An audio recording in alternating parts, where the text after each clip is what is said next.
Get over here! 俺は地獄からお前を殺す。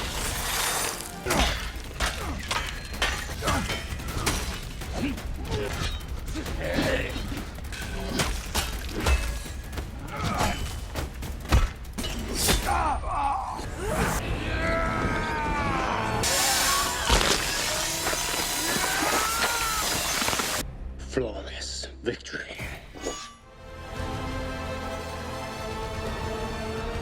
Noong 1617 sa Japan, namumuhay ng payapa si Hanzo kasama ang kanyang clan.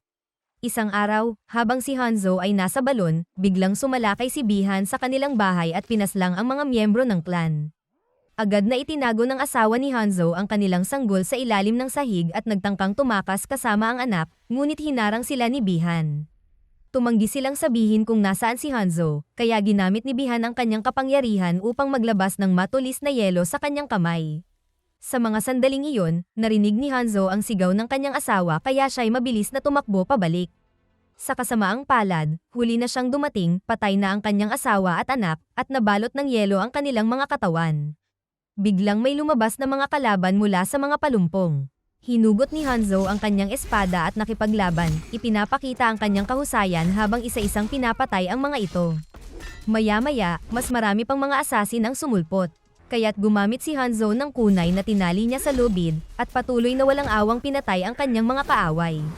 Pagkaraan, nagkaharap sila ni Bihan sa matinding laban.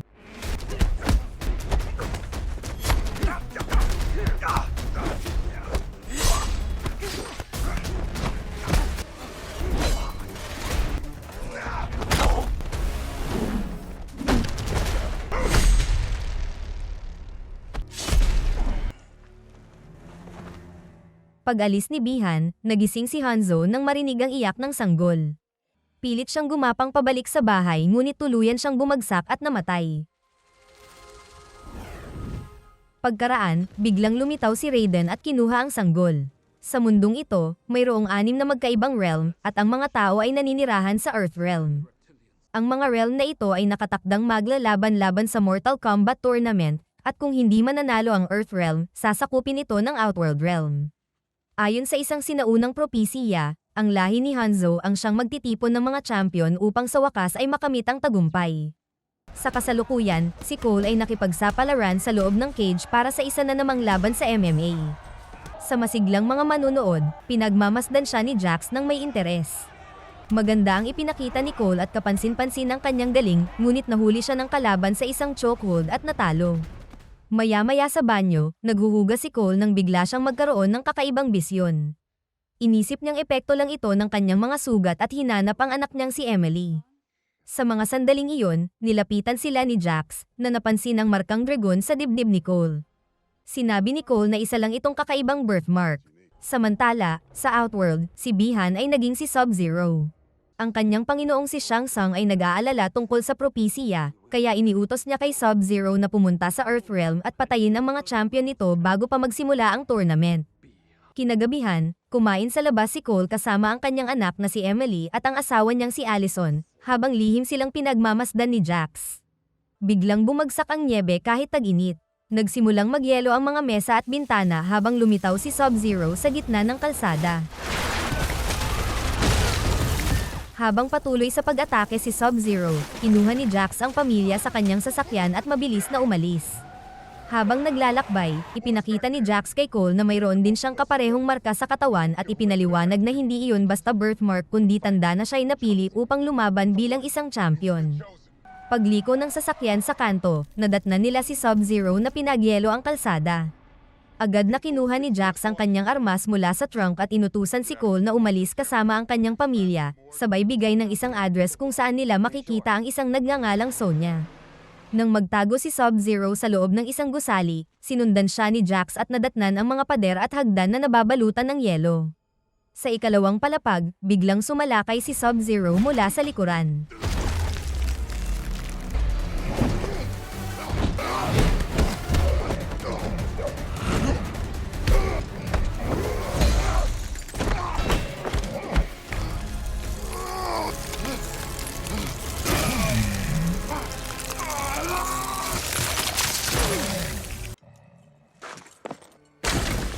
Sa Outworld, iniulat ni Maline kay Shang Tsung na napatay na ni Sub-Zero ang isang champion, ngunit nakatakas ang isa pa. Inutusan siya ni Shang Tsung na magpadala pa ng mga assassins, ibinunyag na siya ay nanalo sa huling siyam na paligsahan sa pamamagitan ng pandaraya. Samantala, iniwan ni Cole ang kanyang pamilya sa bahay bago pumunta sa address na ibinigay ni Jax. Pagdating niya sa junkyard, inatake siya ni Sonya at mabilis siyang natalo. Nabanggit niya si Jax at hiniling ni Sonya na ipakita ang kanyang marka bilang patunay ng kanyang kwento. Pumasok sila sa bahay at nakita ni Cole ang ilang larawan na nagpapatunay na sina Sonya at Jax ay bahagi ng Special Forces. Ipinakita ni Sonya ang isang silid na puno ng pananaliksik at ibinahagi na una niyang nakita ang Dragon Mark 7 taon na ang nakalipas sa Brazil. Naging target nila ito noon at nagtataglay ito ng kakaibang kapangyarihan, ngunit nang matalo ito ni Jax, lumipat ang marka sa kanyang katawan. Ipinapakita ng kanyang pananaliksik na may isang sikretong maalamat na paligsahan at ang Dragon Mark ang pumipili ng mga champion na lalaban para sa Earth. Kailangan nila ng mas maraming mandirigma dahil karamihan sa mga champion ng Earth ay napatay na. Nang tumingin si Cole sa larawan ni Hanzo, muling lumitaw ang kakaibang bisyon. Sa sandaling iyon, may nagsalita mula sa anino, kaya binuksan ni Cole ang ilaw at nadiskubre na may bihag si Sonya na nagngangalang Kano. Isa siyang mersenaryo na nakakuha ng marka matapos niyang patayin ang isang champion. Patuloy na gumagawa ng bastos na komento si Kano kay Sonya kaya sinuntok siya nito para patahimikin. Biglang namatay ang kuryente at nadiskubre ni Sonya ang butas sa kisame na dulot ng asido. May isang di nakikitang nilalang na nagsimulang gumalaw sa loob ng silid, pinabagsak ang mga gamit bago atakihin si Cole.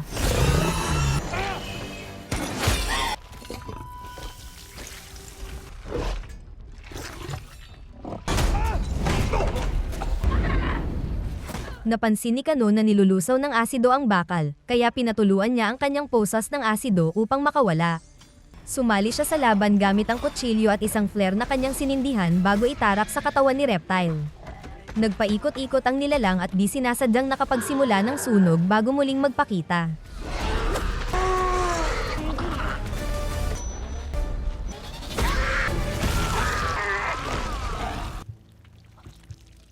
Ibinunyag ni Kano na alam niya ang lokasyon ng templo kung saan nagsasanay ang mga champion bago ang paligsahan, ngunit tumangging sabihin ito. Nakumbinsi siya ni Sonya na dalhin sila doon kapalit ng 3 milyong dolyar, ngunit inamin niya kay Cole na wala talaga siyang pera. Kinabukasan, isang kaibigan ni Kano ang naghatid sa kanila papunta sa templo. Sa biyahe, patuloy na nanaginip si Cole tungkol sa kakaibang mga bisyon. Pagdating nila sa disyerto, tumalon sila mula sa eroplano gamit ang mga parachute. Kinailangan nilang maglakad sa malawak na disyerto. Patuloy na nag-asal bastos si Kano at inakusahan si Sonya na naiinggit dahil may marka siya samantalang wala ito. Nauwi sa away ang pagtatalo at pinatunayan ni Sonya na hindi niya kailangan ng marka upang talunin si Kano sa loob lamang ng ilang segundo. Gusto ni Kano na patayin na siya nito ngunit tumanggi si Sonya. Matapos ang mahabang paglalakad, nakasalubong nila si Liu Kang na agad nagpakawala ng apoy kay Kano nang insultuhin siya nito. Ipinakilala ni Liu Kang ang sarili bilang isa sa mga champion at pumayag na dalhin sila sa templo. Naglakad pa sila ng ilang milya at natagpuan ang mga tagong lagusan sa kabundukan. Ipinaliwanag ni Liu Kang na dati itong banal na templo habang ginagamit niya ang kanyang kapangyarihan upang buksan ang isang lihim na pinto. Sa susunod na silid, nakita nila ang mga pinta ng mga nakaraang paligsahan na nakasabit sa mga dingding na nagpapaalala kay Cole ng kanyang mga bisyon. Nakakita si Sonya ng ilang monghe na pumapasok sa isang silid sa likod at sinundan sila hanggang sa matuklasan niyang naroon si Jax na walang malay. Ipinaliwanag ni Liu Kang na nagyelo ang kanyang mga sugat at kayang gamutin ito ng mga monghe, ngunit kakailanganin ng mahabang oras. Pagkatapos, ipinakilala ni Liu Kang ang tatlo kay Lord Raiden, na inakalang hindi pa sila handang lumaban. Nang nagreklamo si Kano, tinamaan siya ni Raiden ng kidlat. Ipinaliwanag ni Raiden na 9 na beses nang nanalo ang Outworld ng sunod-sunod, at isang panalo na lang ang kailangan nila upang tuluyang mapasakamay ang Earth. Isang malamig na hangin ang biglang nagpatay sa apoy ni Liu Kang, at natuklasan niyang nakapasok na si Sub-Zero sa templo.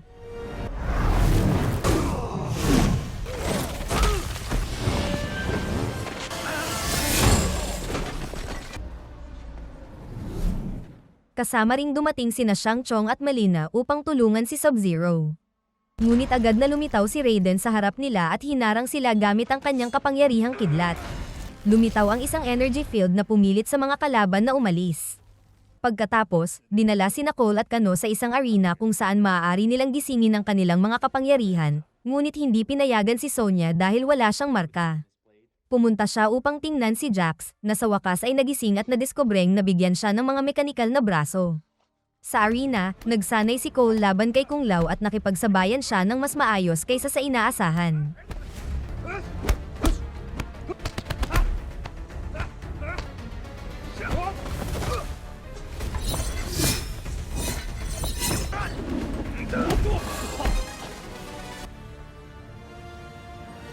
Sunod na lumaban si Kano laban kay Liu Kang, ngunit natalo siya sa loob lamang ng ilang segundo. Habang ginagamot ni Liu Kang ang sugat ni Cole gamit ang apoy, ikinwento niya kung paano siya natagpuan ni Raiden at natuklasan ang kanyang kapangyarihan. Pinayuhan niya si Cole na alamin kung ano ang nagtutulak sa kanya upang lumaban. Maghapon na nagsanay si Cole ngunit paulit-ulit siyang natatalo. Si Jax naman ay nagsanay gamit ang kanyang bagong mga braso, ngunit nadarama niyang mahina ang mga ito. Sa hapunan, patuloy ang pambabastos ni Kano sa lahat, kaya't nawalan ng pasensya sina Kung Lao at Liu Kang. Tinawag nila siyang masyadong agresibo para sa isang walang silbing mandirigma. Galit na nagwala si Kano at nagsimulang magningning ang kanyang mata. Lumitaw na ang kapangyarihan ni Kano ay isang laser eye. Kinabukasan, nagsanay si Cole laban kay Kano, na tuwang-tuwang bugbugin siya ng paulit-ulit. Pinaparanas ito ni Liu Kang kay Cole ng paulit-ulit, umaasang magigising ang kanyang kapangyarihan sa pamamagitan ng sakit. Sa kasamaang palad, walang nangyari. Kalaunan, tinanong ni Cole si Raiden tungkol sa kanyang marka dahil taglay na niya ito mula nang siya ay ipanganak at hindi dahil sa pagkatalo ng iba. Napagtanto ni Raiden na si Cole ay inapo ni Hanzo at ipinaliwanag ang ginawa ni Sub-Zero sa kanilang angkan. Nang mamatay si Hanzo, napunta siya sa Netherrealm, kung saan walang tigil siyang naghahanap ng paghihiganti sa impyerno. Nagpatuloy ang kanyang lahi ng sagipin at alagaan ni Raiden ang anak na babae ni Hanzo. Ngunit naisip ni Raiden na hindi pa sapat ang lakas ni Cole para sa paparating na tournament kaya binuksan niya ang isang portal upang ibalik siya sa kanyang pamilya. Samantala, nagtipon si Shang Tsung ng mas maraming mandirigma at iniutos na humanap ng paraan upang sirain ang barrier na nilagay ni Raiden. May galit si Kabal kay Kano dahil sa kanilang nakaraang laban, kaya't gumawa siya ng plano. Makalipas ang ilang sandali, lumitaw si Kabal sa labas ng barrier at tinukso si Kano gamit ang mga insulto, ngunit inalok din siya ng malaking halaga ng pera upang lumipat ng panig. Pagkatapos, ginamit ni Kano ang kanyang laser upang sirain ang aparatong nagpapagana ng energy shield. Nagsanhi ito ng malakas na pagsabog na nagpabagsak sa kanya, ngunit nawasak din ang barrier. Pumasok ang maitim na usok sa templo nang dumating si Shang Tsung at ang kanyang koponan. Nagsimula ang labanan sa pagitan ng dalawang panig. Hinarap ni Jax si Reiko, ngunit madaling natalo siya gamit ang maso at itinapon. Lumaban si Sonya kay Melina at sa unay nakakayanan niya itong sabayan. Gayunpaman, mas malakas si Melina at agad siyang natalo matapos siyang paulit-ulit na saksakin. Dito niya napagtanto na hindi isang champion si Sonya kaya tumanggi siyang patayin ito dahil wala ring saysay ang pagpatay sa kanya. Pagkaalis ni Melina, sinunggaban ni Kano si Sonya. Nang magising si Jax, nakita niya ang kanyang kaibigang naipit at sinubukan alisin ang mga bato ngunit nabigo. Dahil sa labis na pagnanais na mailigtas si Sonya, nagising ang kanyang kapangyarihan at nagbago ang kanyang mga braso tungo sa mas advanced na anyo. Ngayon, kaya na niyang alisin ang mga guho ng walang hirap. Hinabol ni Liu Kang si Kabal, ngunit agad na hinarang ang kanyang mga fireball.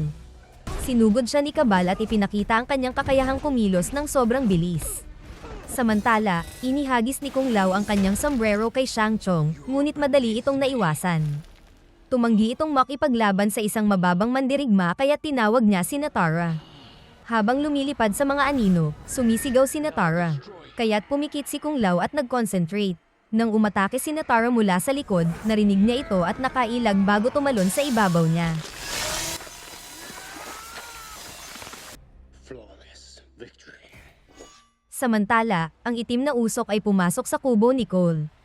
Naramdaman niyang may mali kaya lumabas siya at nadatnan si Goro. Itinapon siya ng higanteng kalaban at nagtangkang sumugod sa kanyang pamilya, ngunit ipinakita ni Cole ang kanyang marka upang manatiling nakatutok sa kanya si Goro.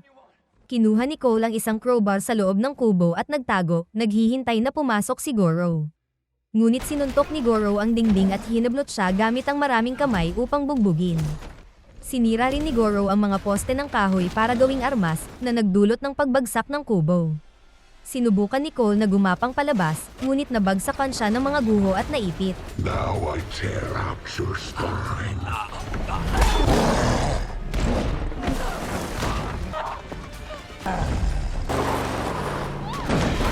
Sa desperasyon upang mailigtas ang kanyang pamilya, nagningning ang mga mata ni Cole at sa wakas ay nagising ang kanyang kapangyarihan. Muling sumugod si Cole kay Goro at tinamaan ng pinto ng kotse, ngunit inabsorb ng baluti ang pinsala kaya't hindi siya nasaktan.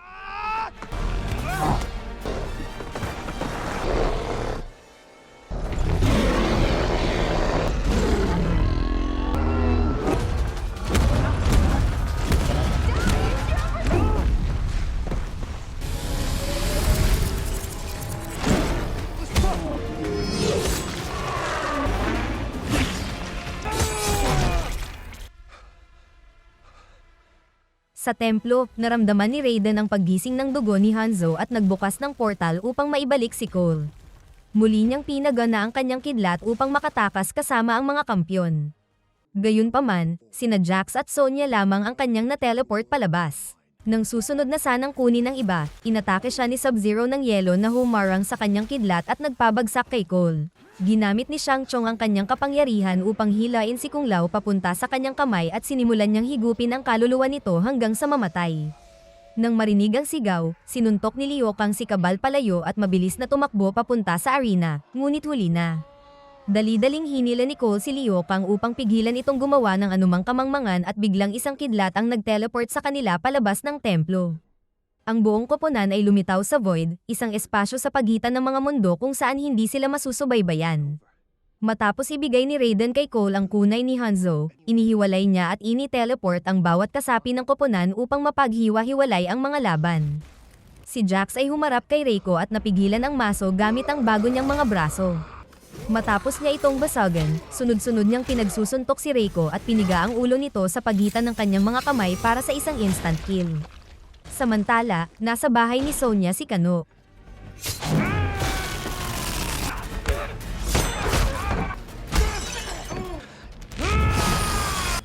Nagpatuloy ang laban sa banyo kung saan gumamit sila ng samot-saring bagay para masaktan ang isa't isa bago itapon si Sonya palabas ng bintana.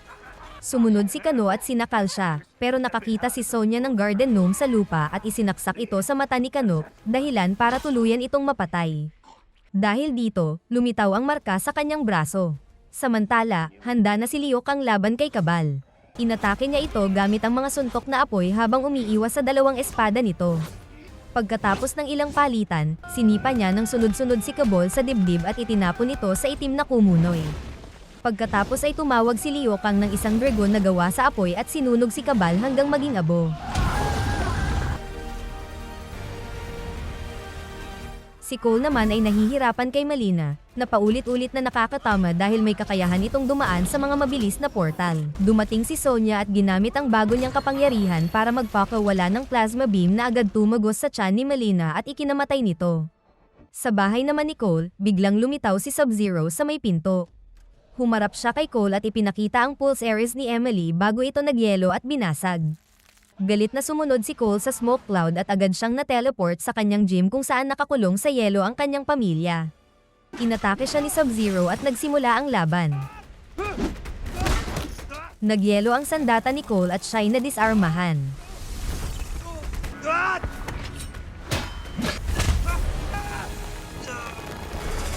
Napagtanto ni Sub-Zero na ang sandatang gamit ni Cole ay ang kunay ni Hanzo at nang akmang gagamitin na ito para patayin si Cole, biglang nabutas ang kanyang braso ng isang kadena. Muling bumalik si Hanzo mula sa impyerno dahil sa pag-apoy ng kunay, pinatunayang siya ang lalaki sa mga bisyo ni Cole. Get over here!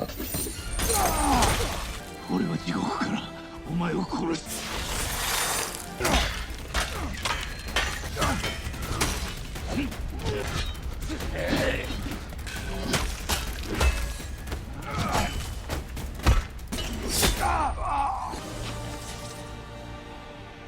この顔忘れるな。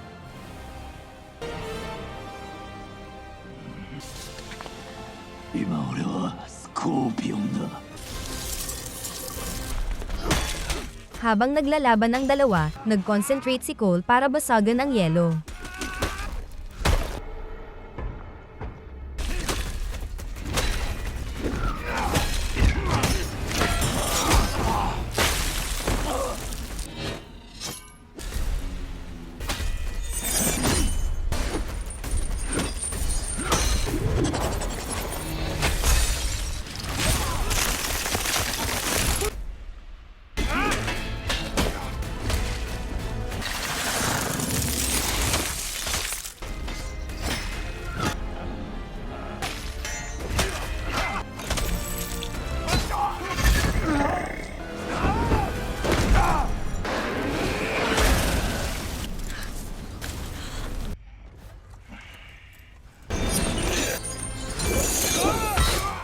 Nakaluhod si Sub-Zero nang bugahan siya ni Scorpion ng apoy mula sa kanyang bibig at sinunog hanggang sa mamatay.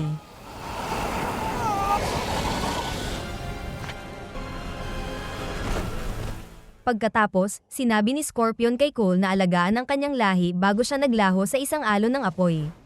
Nagsama-sama muli si Cole at ang kanyang pamilya, kasabay ng pagdating ng buong koponan.